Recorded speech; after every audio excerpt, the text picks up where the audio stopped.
Sebelum mereka sampai di rumah si Sisi, mereka sekali lagi bertembung dengan pakcik yang membawa motorsikal yang nombor platenya sangat besar.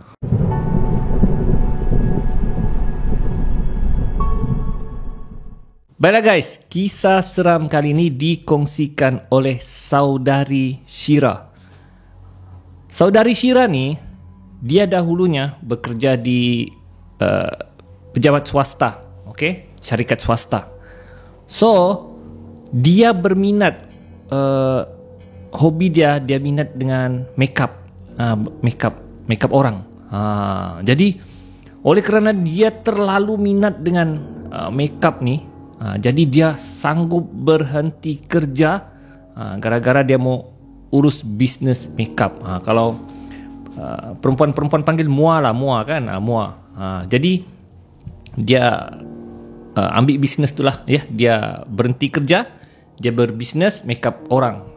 Jadi 6 bulan awal tu memang agak susah sikit lah, tapi lama kelamaan bisnes dia semakin maju. Ramai orang tempah dia, ya, dan orang cakap dia punya makeup cantik, natural, kira macam banyak pujian lah. Dan dia letak selalu dia punya gambar-gambar makeup ni di Instagram, so mendapat pujian.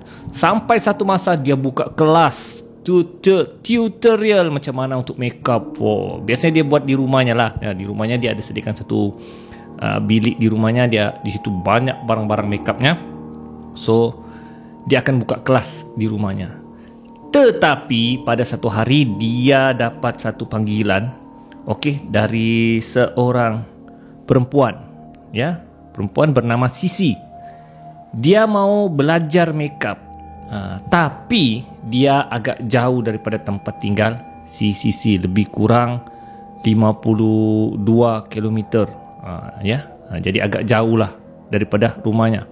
Jadi si Sisi ni jemput dia untuk belajar di rumahnya lah, dan dia sanggup bayaran kenderaan, bayar minyak, kereta, no hal. Dia sanggup bayar. Jadi si Syira ni pun excited lah, ya. Ini kali pertama dia mengajar di luar daripada kawasan rumahnya. Jadi so dia packing lah barang-barang makeup dia, dan dia bawa rakan baik dia itu Jiha. Si Jiha. Jiha ni kadang-kadang join jugalah si Syira ni pergi ke program-program makeup. Jadi si Jiha ni okey lah join, jom kita jalan. So mereka bergerak pada awal pagi.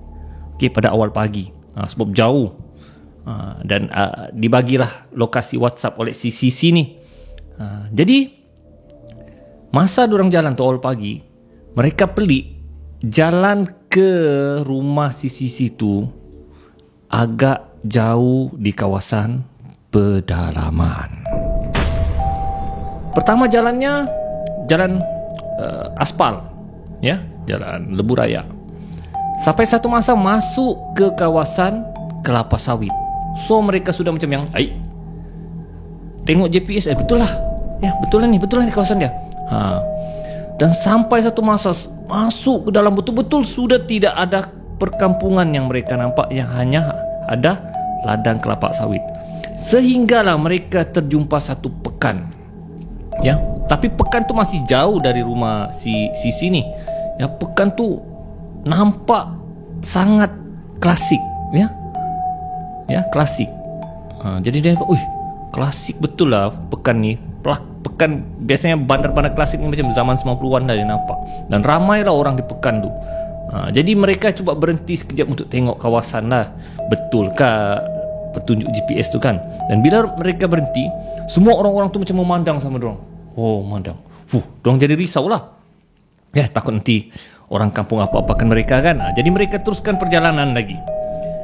Dan tiba-tiba mereka bertembung dengan seorang lelaki tua menaiki motorsikal, dan nombor flat motorsikal tu sangat besar, gedebak.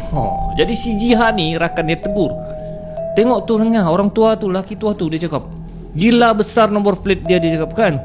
Takut supaya orang apa kan dia nampak dia buat nombor flat besar-besar begitulah kan. Jadi si Syira ni buat tak tahulah. Jadi mereka teruskan perjalanan. Sampailah di pekan yang kedua. Di pekan yang kedua pun begitu juga. Ramai orang, tapi berbeza sedikit lah. Dan perkampungan tu rumah kayu, dan nampak rumah kayu yang macam lusuh sikit lah. Dan mereka teruskan perjalanan sebab ada lebih kurang 20 minit lagi mereka sudah sampai di rumah si Sisi.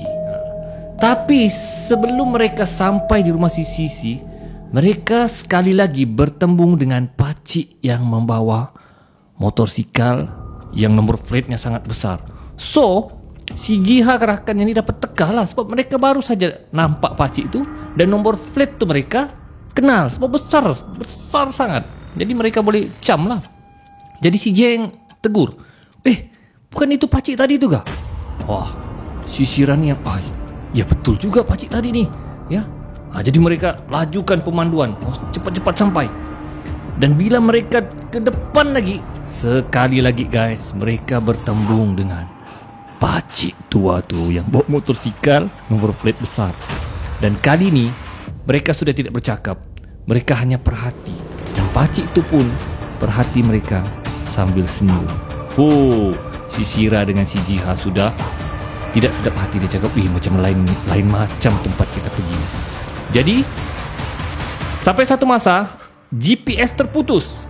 Jadi mereka tidak tahu lokasi rumah si Sisi dan terpaksa call. Dan call si Sisi dapat sambut. Dia cakap, depan sikit lagi kamu akan jumpa rumah saya. Dan bila mereka ke depan sikit, akhirnya mereka jumpa juga rumah pelanggan mereka itulah, si Sisi nama dia, Sisi. Dan rumah si Sisi sangat besar guys. Rumah kayu tapi dia ada 3 tingkat. Dan memang sangat cantik, berhampiran dengan curam bukit. Mereka pun kagum lihatnya. Sampai rumah begini cantik ada di kawasan begini kan. Dan bila mereka masuk, besar rumah kau Sisi. Ni rumah ayah saya, dia cakap. So kenapa sampai 3 tingkat? Dan setiap tingkat dia ada dapur. So mereka pelik lah, kenapa ada dapur setiap tingkat. Dan si Sisi beritahu ayahnya ada 3 orang bini. Jadi setiap tingkat 1 orang bini. Dia cakap, hebat ayah si Sisi ni. So mereka pun sudah tengah hari. Okay, jadi mereka pun makan tengah hari dahulu, kemudian barulah belajar makeup. So belajar makeup agak lewat lah sebab dorang sudah lambat. Sampailah pukul 6 petang. So pukul 6 petang tu si Sisi pun dia cakap, kalau boleh kamu baliklah sekarang. Ya, jangan balik selepas maghrib. Nanti kamu tidak jumpa jalan keluar dari kampung ni. Jadi kelang kabut lah si Sisi kemaskan barang-barangnya ini, ya. Kemas barang rakan-rakan si Shira dan si Jihan. Si Shira dan si Jihan ni macam terkejut lah, kenapa macam segera sangat kan, macam kelang kabut. Kemudian si Sisi bagi tahu, dia cakap, kalau kamu jalan nanti sampai jalan besar, bagi tahu aku kalau sudah sampai. Jadi Shira pun cakap, okey lah. Dia cakap, kamu tahu ke jalan keluar ni? Si Sisi cakap lah. Si Jiha dengan penuh yakin, kami tahu jalan dia. Dia cakap begitu. Jadi Shira pun cakap, okey lah. So mereka pun pulang semula lebih kurang pukul 6 begitu, ya. Pulang keluar semula dari kawasan perumahan rumah si Sisi. Dan bila mereka hendak keluar, sepatutnya mereka jumpa 2 pekan seperti yang saya ceritakan sebentar tadi. Tetapi mereka jalan, mereka tidak jumpa pekan yang pertama mereka jumpa. Sudah lebih 1 jam mereka tidak jumpa. Mereka berada di jalan yang sama, dan jalan tersebut mereka macam merasa macam tidak pernah jumpa. Jadi si Jihan ni dia cakap, macam adakah kita jalan di kawasan sini ya? Macam tiada pula. Jadi mereka berasa berada di kawasan yang sama. Jadi mereka sudah takut. Dan si Sisi cuba hubungi mereka. Shira, dah kat mana dah? Kami masih dalam kawasan depan rumah Shira ni. Sisi ni. Dia cakapkan, okey, kalau lepas pekan pertama bagi tahu. So mereka cuba lajukan pemanduan. Lebih kurang 1 jam lebih, masih di tempat yang sama. So Shira dan Jihan ni sudah mulai risau. Dan guys, tiba-tiba mereka ternampak pakcik yang bawa motorsikal dengan nombor plat besar tu betul-betul di depan mereka. So di situ mereka sudah panik.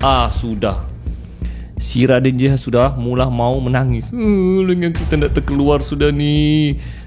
Jadi si Jiha ni sudah goyang Syirah. Kita telefon Sisi.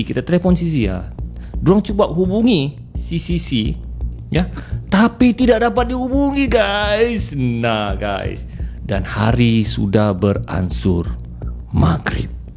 Maghrib, okey. Gelap sudah. Jadi oleh kerana mereka sudah buntu, mereka telefon lagi si Sisi dan akhirnya dapat hubungi, dan mereka ceritakan, mereka cakap mereka masih di tempat yang sama. So si Sisi beritahu, berhenti sekejap lagi, aku dan ayah dan abangku dan aku akan pergi tempat kamu dan bawa kamu keluar. Jadi mereka pun terpaksa berhenti betul-betul di kawasan hutan yang gelap, guys. Hari sudah maghrib ni. So mereka terpaksa berhenti. Syirah dan Jiha, kalau mereka takut mereka nanti jalan ke depan, nanti si Sisi tidak dapat jumpa mereka. So mereka terpaksa berhenti. Dan ketika mereka berhenti, sekali lagi, guys, mereka nampak pakcik tua tadi tu yang naik motosikal mendekati kereta mereka. So si Jiha sudah tegur Syirah, tengok pakcik tu sudah datang, Syirah. Dengan motor. Mereka sudah tidak pandang pakcik tu. Mereka sudah tidak lihat, mereka tidak hirau. Pakcik tu pelan-pelan menuju ke kereta mereka. Dia tidak buat apa-apa, dia hanya berdiri di sebelah kereta si Syirah. Mereka sudah menangis, mau meraung tak boleh, mau lari tak boleh, mau lari takut pula orang cakap. Paksa baca doa lah, baca doa apa yang mereka tahu. Tidak lama kemudian mereka terdengar bunyi hon, dan hon tersebut adalah si Sisi, ayah dia dan abang dia. Dan si Sisi bagi tahu jangan keluar dari kereta dahulu. Ayah si Sisi dia baca sesuatu dan hembus ke kawasan kereta mereka. Kemudian baru dia ajak keluar dari kereta, biar abang aku yang bawa kereta tu. So abang si Sisi yang bawa kereta, dan guide mereka sampailah ke jalan besar. Dan bila mereka jumpa pekan yang pertama sebenarnya pekan yang tidak wujud, ya. Rumah buruk yang mereka pertama nampak seperti ramai orang, tapi sebenarnya pekan tu sudah roboh, hancur. Mereka terkejut, jadi siapa yang diorang nampak awal tadi? Dan bila mereka sampai ke pekan yang kedua pun begitu. Kawasan rumah buruk roboh, tidak ada orang pun yang berpenghuni. Dan akhirnya mereka sampai ke jalan keluar. Dan bila jalan keluar, mereka pun ucap terima kasih kepada si Sisi dan ayah dan abangnya. Dan mereka berkata, hati-hati kalau sampai ke rumah hubungi kami. So mereka pun pulang ke rumah dan dengan keadaan yang ketakutan, dan mereka tidak dapat lupakan peristiwa itu. Dan bila si Syirah ni cuba hubungi si Sisi semula, tidak dapat dihubungi sudah. Nanya kenapa tidak dapat dihubungi, cuba call tidak dapat. So keesokan harinya, si Sisi beritahu ayahnya yang dia telah pergi ke satu kampung untuk jalankan kelas. Ayahnya cakap, kampung yang kau sebut tu, ayahnya beritahu, tidak wujud sudah. Memang sudah lama tidak wujud, ayahnya beritahu. Dia cakap, kenapa pula ayah cakap begitu? Kami baru pergi kemarin, ada satu rumah, dia cakap rumah yang besar. Macam mana kamu boleh cakap rumah yang besar? Untuk pengetahuan ayah yang tahu, pengetahuan ayahnya, kampung tersebut memang sudah tidak wujud. Orang sudah berhijrah ke bandar. So rumah siapakah si Syirah dan Jiha pergi, dan siapakah si Sisi yang sebenar? Adakah mereka bunian yang belajar make up? Wallahu a'lam.